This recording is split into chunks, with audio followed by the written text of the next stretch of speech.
I'm Grandmaster Dennis Bivens, and welcome to Fight Back with Mushin.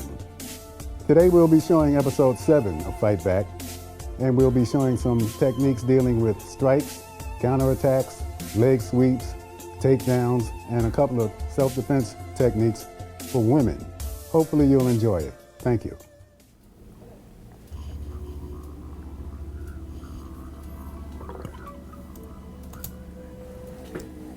Here we have two Grandmasters, myself and Grandmaster Cordon, and we're going to be demonstrating a wrist lock throw with a step over arm break on the ground. Right now we're discussing the impact of the throw.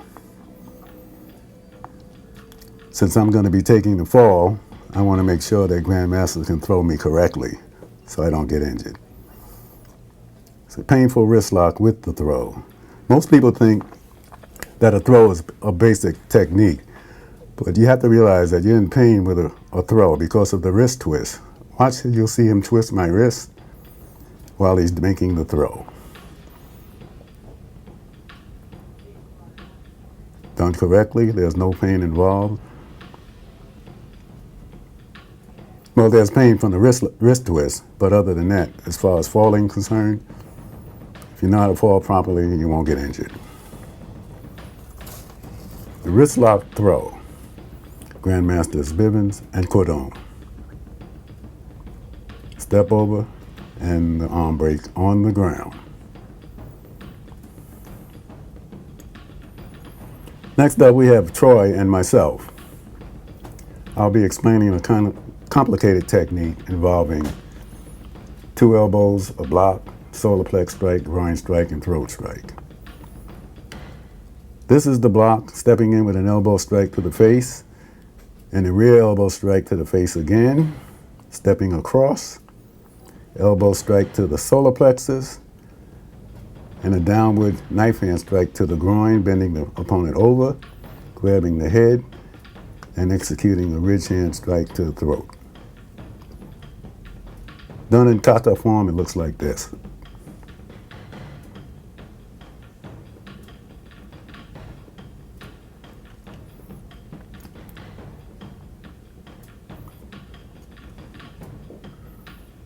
Block, elbow strike, strike to the solar plexus, to the groin, and strike to the throat. This is a painful technique, so be careful executing this. Now here's myself and Mr. Pelton. I'm explaining it to him. So it's a complicated technique, so it takes a while. The 2 elbow strikes to the face, stepping across, elbow strike to the solar plexus, downward strike to the groin area, and an upward strike to the throat.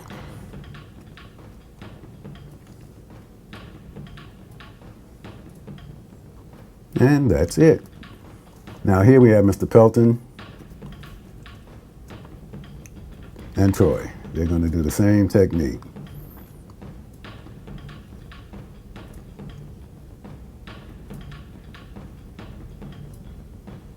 As soon as Pelton turns the proper way. Turn, keep spinning to your left. Elbow strike. You missed the groin strike, but you get the idea.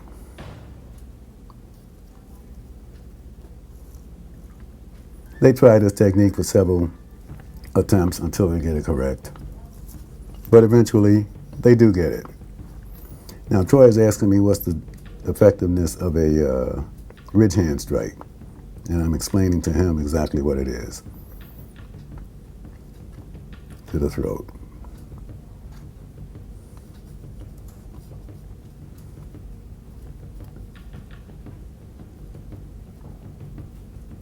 Now for the finish. Block, strike, strike, turn, strike to the solar plexus, groin, and the throat. Not bad for the first time. One more time. Now we have Grandmaster and Mr. Pelton. They're going to try the same technique, as soon as they finish with this one. This is a strike to the solar plex, palm heel strike to the solar plexus. Again, a surprise technique for an opponent. They don't realize it's coming after the 2 blocks, and then straight into the solar plexus. Solar plex strike really takes your breath away. If anyone's ever been struck in the solar plexus, they know exactly what I'm talking about. Here we go with the other technique, the double elbow strike, groin strike. See, Mr. Pelton didn't go down. Wait till you see what comes up next. Especially when you're doing a technique with Grandmaster. You have to be on the top of your game. The double elbow strikes, watch this.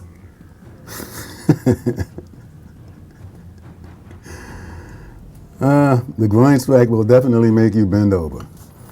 Here we have father and son, Vern and Charles. This is an Osoto-gari technique. Outside leg sweep, turning the opponent over on his face to effect a wrist lock arm break technique. As you can see, they're both white belts, and Charles has learned this technique. And here we have Mr. Pelton and Vern.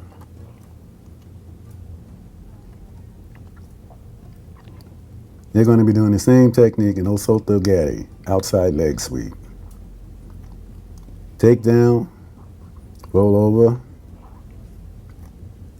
arm break.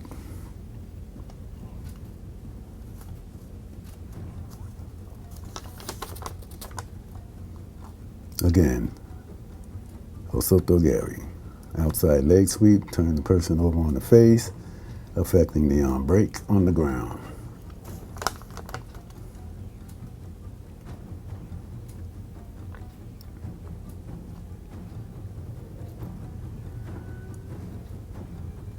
Here's myself and Mr. Pelton. We're going to be doing a different version of Osoto-gari.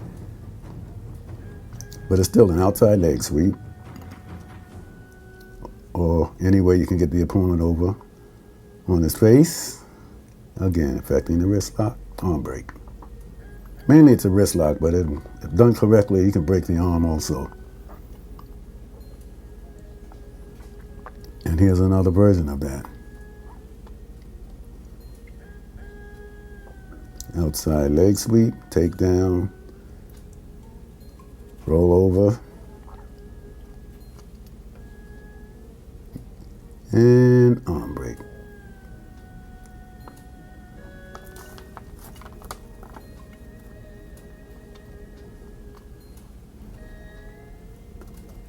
For another version of the same technique, with a couple of strikes and knife hands and the outside leg sweep. The roll over.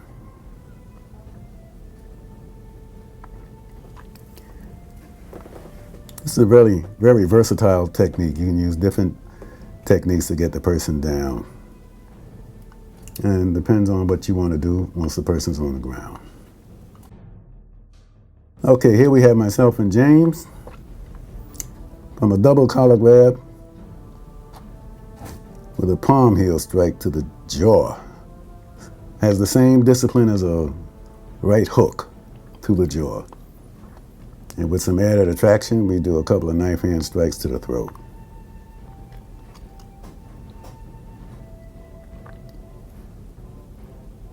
Right beneath the nose, get the head back. There's the strike to the jaw, double knife hands to the throat, and the throw. And here we have two brothers, Sylvester and James. They're going to do a wrist lock, throw. This technique is very effective also with the unconventional wrist lock. Gets your attention and the throw.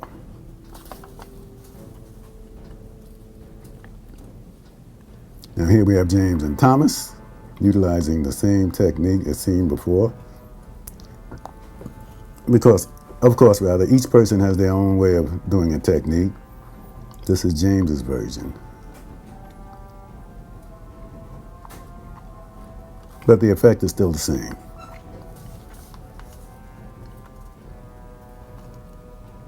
here's Thomas's turn. He's doing the same technique. And the throw.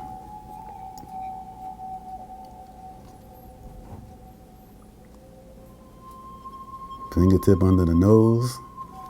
Palm heel strike. Strike across the throat and the throw. Okay, here we have father and son again. Vern and James. Vern and Charles. They're doing a different type of throw. It's called a Tayatosh.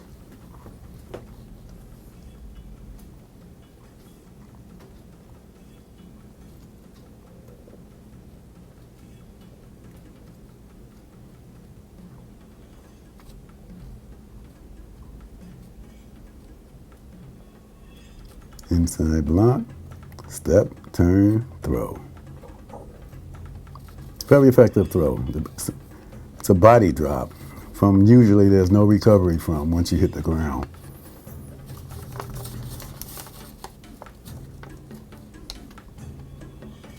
Now we're going to try an Ippon Seoinage, one arm shoulder throw. Hopefully this comes off pretty well.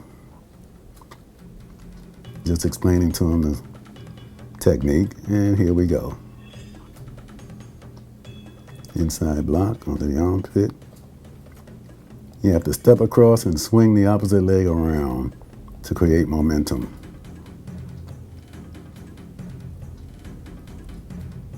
Step across. Now swing the left leg around. There you go. He's got it. That's the basic steps to an Ippon Seoinage, one arm shoulder throw. Here we go again. Swing that left leg back and throw. It's all about momentum.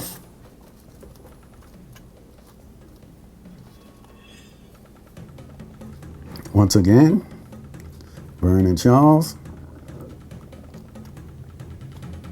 There we go. Very nice.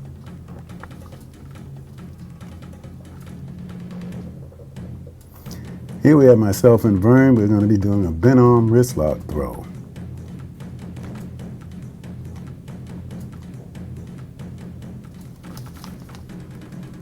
This is a technique you've seen before in this series of Fight Back, but we thought we'd add it in.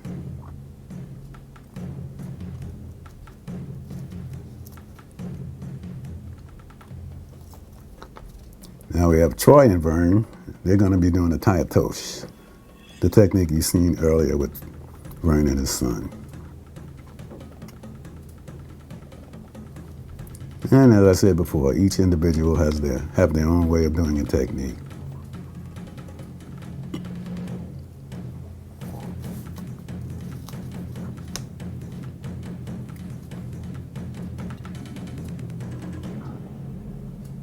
Lock, control, step across, and the throw.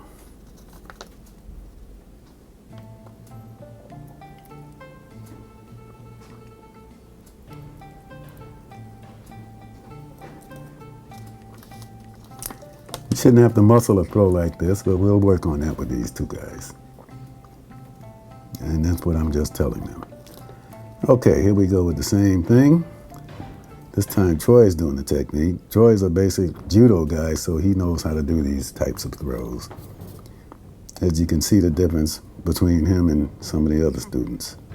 Now, what do you do when your wrist is grabbed, especially if you're a woman? We're trying to teach this young lady the fingertip control.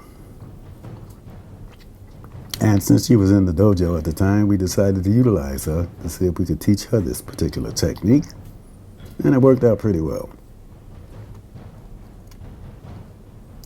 Once we got her steps across to her, as far as the punch is concerned, stepping across and punching and throwing. Very simple. As you can see, she's elated. Especially for a woman, when someone grabs you by the wrist, you have to know how to get away. Palm up, exposing the fingertips as you roll the hand down and grab all 4 fingers. Not up, down. Step aside through a punch.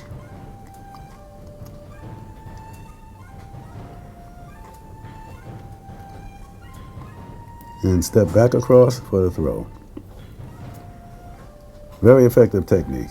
If this technique is done on a person attacking a woman, I think they'll think twice about doing it again.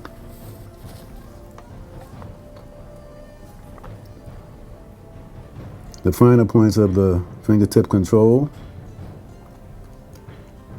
is bending the fingertips back toward the attacker, maintaining control of the fingers as you punch the rib.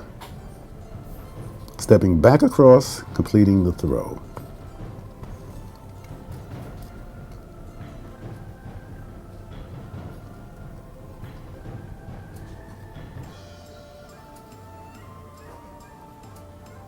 Maintaining control, stepping across with a punch, stepping back across, and the throw. This could potentially break all 4 fingers. And the few fingers you grab, the more devastating the technique is. As you can see with Troy, I have all 4 fingers here, and he's jumping for joy. Watch him jump for joy. Again. You have to maintain control, otherwise they can pull their hand away and strike. There's his jump for joy. When you see that happen, you know you've done the technique correctly.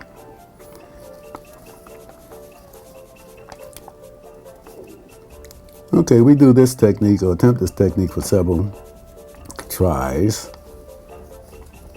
until we're satisfied that the person is familiar enough with the technique should it ever need to be used. All she needs to do is learn how to punch. Okay. And maintain control during the punch. Moving along with the techniques, what do you do if you attack? A rear attack? You have to make sure once the opponent is down, you don't trip over them. But as you can see, for a first timer, she's doing okay. The whole idea is to bend down, to take the person off balance. Once they're down, a rear kick to the groin area. That would be enough to subdue anyone. Again, headbutt, takedown, kick. And being that a rear kick is one of the most powerful kicks in martial arts, if kicked hard enough, you won't have to worry about the person getting back up. Thanks for watching, and hopefully you'll be watching out for our next episode, episode 8 of Fight Back with Mushin. Until then, this is Grandmaster Dennis Bibbins saying good night and train hard.